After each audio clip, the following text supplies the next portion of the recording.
बिहार राज्य से सरकार से यही गुजारिश कर रहे हैं, जो हमारे बिहार राज्य सरकारी कर्मचारी हम लोग को घोषणा करे और मौखिक न कह के लेटर को प्राप्त कराए और जो भी हो उचित 18,000 25,000 सेविका को सहायिका को दे, ताकि हम लोग अपनी ड्यूटी भी करें और आपका कुर्सी भी हम लोग हमेशा के लिए। नमस्कार दोस्तों, ICDS न्यूज में आप सभी का स्वागत है। मैं आपका दोस्त विक्रम सिंह एक बार फिर से हाजिर हूं आप सभी के बीच में आंगनवाड़ी की कुछ प्रमुख, महत्वपूर्ण और बड़ी खबरों के साथ। आज की इस वीडियो में हम आपको आंगनवाड़ी सेविका सहायिकाओं से जुड़ी हुई महत्वपूर्ण खबरों को दिखाने जा रहे हैं। कल के आंदोलन की कुछ तस्वीरें और प्रमुख बातें आपको दिखाएंगे, साथ ही एक सरकारी आदेश के बारे में भी आपको बताएंगे कि सरकार की क्या मंशा है। यह सरकारी आदेश क्या मंशा दिखाता है सरकार की, आखिर सरकार क्या चाहती है आंगनवाड़ी बहनों के हक को लेकर।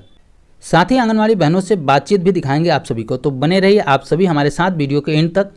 सबसे पहले आप सभी कल के धरने की कुछ तस्वीरें देखिए, जिसमें बहनें नारेबाजी कर रही हैं, नारे के माध्यम से अपना गुस्सा निकाल रही हैं, सरकार के खिलाफ नारेबाजी कर रही हैं। उनका कहना है कि अगर सरकार उनकी मांगों को नहीं मानती है तो वे इस सरकार को चुनाव से बहिष्कार करेंगी, यानी कि चुनाव में इस सरकार के खिलाफ वोट करेंगी और इस सरकार को गद्दी से उतार फेंकेंगी। हम आपको बता दें कि अगर आंगनवाड़ी बहनों ने ऐसा ठाना है तो बहनों की संख्या एक तो बहुत ही ज़्यादा है पहले तो, उसके बाद अगर आंगनवाड़ी बहनों के साथ उनके परिवार के लोग, उनके रिश्तेदार लोग अगर शामिल हो जाते हैं तो यह संख्या बहुत ही बड़ी हो जाएगी और किसी भी सरकार का तख्त पलटने के लिए काफ़ी है। और वहीं अगर आंगनवाड़ी बहनों के साथ साथ आशा बहनें भी इसी में शामिल हो गई, क्योंकि आशा बहुओं के साथ भी ऐसा ही अन्याय हो रहा है, तो अगर आंगनवाड़ी के साथ साथ आशा बहुएं भी इसमें शामिल हो गई तो किसी भी सरकार को पलटने में कोई भी देर नहीं लगाएंगी। आपने देखा भी होगा कि इससे पहले झारखंड में सरकार पलटने में आंगनवाड़ी बहनों का बहुत ही बड़ा रोल था, बहुत ही बड़ा हाथ था। तो यहाँ भी ऐसा करने में कोई आश्चर्य की बात नहीं है, यहाँ भी ऐसा हो सकता है, क्योंकि एक तो इनकी संख्या ज़्यादा है, दूसरे इनका जनसंपर्क भी अच्छा होता है। ये घर घर जाकर लोगों से मिलती हैं तो वो उनको भी मोटिवेट कर सकती हैं सरकार के खिलाफ वोट करने के लिए। तो सरकार अगर आगे भी सरकार में रहना चाहती है तो ज़रूर उनके मांगों के समर्थन में आना चाहिए और उनकी उचित मांगों को पूरा भी करना चाहिए। कल 5वां दिन था, 7 दिवसीय प्रदर्शन का 5वां दिन था। सरकार का रवैया देखकर अभी यही लगता है कि सरकार बहनों की इस आंदोलन को सीरियस ले ही नहीं रही है, मजाक में ले रही है। चूँकि 5 दिन हो चुके हैं, पूरे बिहार में धरना प्रदर्शन हो रहा है, लेकिन सरकार की तरफ से कोई भी न तो नेता आया है, न तो बहनों से संबोधन करने के लिए कोई आया है और न ही कोई बातचीत करने के लिए आया है उनके हक में।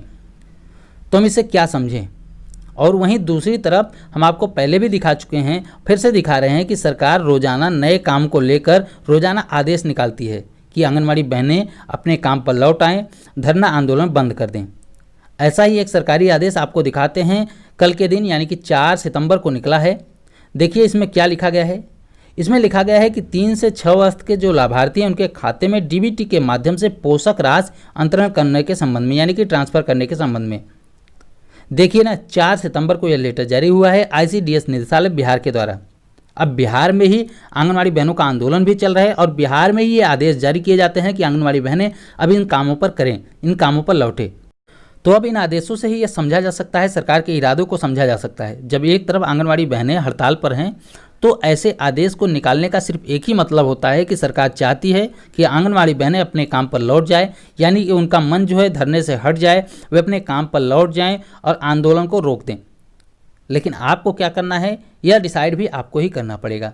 इनके आदेशों को मानना है, यानी कि झुक जाना है, या फिर ऐसे ही डटे रहना है, अपने हक को पाने के लिए ऐसे ही डटे रहेंगी, ये आपको डिसाइड करना है।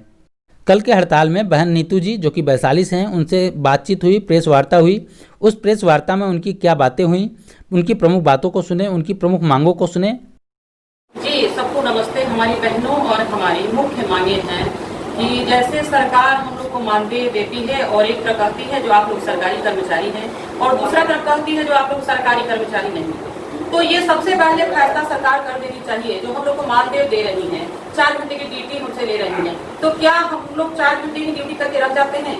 25, 30, 32 हमारे पर रजिस्टर होती है। तो सरकार से हमें यह करना है जो हमारे मानदेय को हटाते हुए हमें वेतनमान बनाया जाए और 18,000 25,000 हमारे वेतन को दिया जाए और हमारे 4,000 जो लिखित रूप से ड्यूटी ली जाती है और उसको 10 घंटे बढ़ाया जाता है, 12 घंटा किया जाता है, तो उसको भी लिखित रूप से कर दिया जाए, जो हम 8 घंटे एक शिक्षिका के रूप में ड्यूटी करें और हमारी मानदेय को हटा के वेतनमान बनाया जाए। और सरकार से हमें यह गुजारिश है कि सरकार कहते हैं जो आप जब सरकारी कर्मचारी नहीं है तो कोई भी इलेक्शन आती है और इलेक्शन में हम लोग को प्रमोशन अगर होना चाहिए तो सरकार कहते हैं कि नहीं, आप लोग को इस्तीफा देना पड़ेगा नौकरी से और तब आप लोग को यह इलेक्शन ड्यूटी और मतलब प्रमोशन आप लोग को होगा। तो यह हमारी बहुत बड़ी विनती है सरकार से कि हमारी मतलब नौकरी को बर्खास्त न किया जाए और हमारी नौकरी रहते हुए हमें इलेक्शन में भाग लेने की मौका सौभाग्य दिया जाए। और जीतने के बाद जो सरकार बातचीत में जब प्रेस वार्ता हुई, उसमें बातचीत में जब यह बात पूछी गई कि आप में से कुछ बहनें जो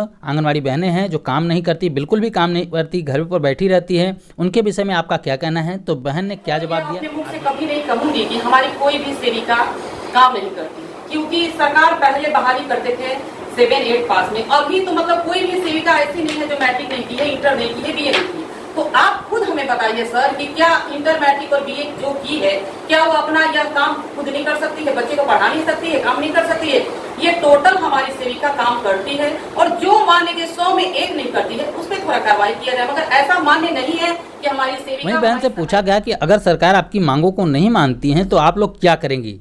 की कीमत भी है सर, आज के डेट में तो 400-500 में हम एक मजदूर को खटा रहे हैं और हमारी कीमत सरकार 200-250 लगाएगी। क्या यह उचित है? क्या यह सरकार इस तरह अगर सरकार करेगी तो हम लोग को एक ही निर्णय लेना है, जो सरकार को हटा दिया जाएगा, और नहीं तो बहुत अच्छे से हम लोग बिहार राज्य से सरकार से यही गुजारिश कर रहे हैं जो हमारे बिहार राज्य सरकारी कर्मचारी हम लोग को घोषणा करे और मौखिक न कह के लेटर को प्राप्त कराए और जो भी हो उचित 18,000 25,000 सेविका को सहायिका को दे, ताकि हम लोग अपनी ड्यूटी भी करें। और आप हमारी यही है कि इस सरकार को हटा के फेंक देंगे, ताकि सरकार ऐसे है जो हमें अंधेरे से निकाल के ले आते हैं, जो एक सेविका और सहायिका आपको इलेक्शन ड्यूटी करना है, ये ड्यूटी करना है, और जब हम अपनी नौकरी और अपने मानदेय को बढ़ोतरी करना चाहते हैं तो जब वो सुनवाई नहीं करेंगे तो हमारी एक ही गुजारिश है, जो ऐसे सरकार को हम लोग हटा के देंगे। इसी प्रकार से हमने कल भी आपको बताया था कि बिहार से चली यह आंधी अब पूरी तेज हो चुकी है, पूरी तरह से पूरे देश में फैल चुकी है। उत्तर प्रदेश, उत्तराखंड, झारखंड, राजस्थान सभी जगहों पर फैल चुकी है। सभी जगहों की आंगनवाड़ी बहनें अब हड़ताल कर रही हैं। तो अब सरकारों को आंगनवाड़ी बहनें के हक में फैसला लेना ही होगा।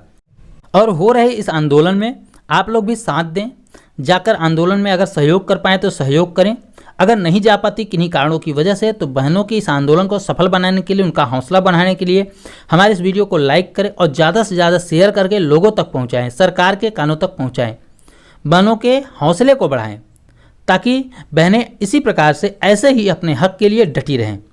अगर आप भी आंदोलन से जुड़ी कुछ खबरें हमारे पास शेयर करना चाहते हैं या फिर अपनी कोई समस्या हो, अपने पास कोई खबर हो हम तक पहुंचाना चाहते हैं तो हमारे इस व्हाट्सएप नंबर पर हमें ज़रूर भेज सकते हैं। हम उसे आपके नाम के साथ चैनल में ज़रूर दिखाएंगे। आंगनवाड़ी की हर अपडेट हम आपको देते रहते हैं। अगर आंगनवाड़ी की आप भी हर अपडेट पाना चाहते हैं तो हमारे चैनल पर सब्सक्राइब कर लें, साथ में बेल आइकन जरूर दबा के रखें। इस वीडियो में इतना ही, फिर मिलते हैं अपनी नई वीडियो में कुछ नई खबरों के साथ। तब तक के लिए नमस्कार, जय हिंद।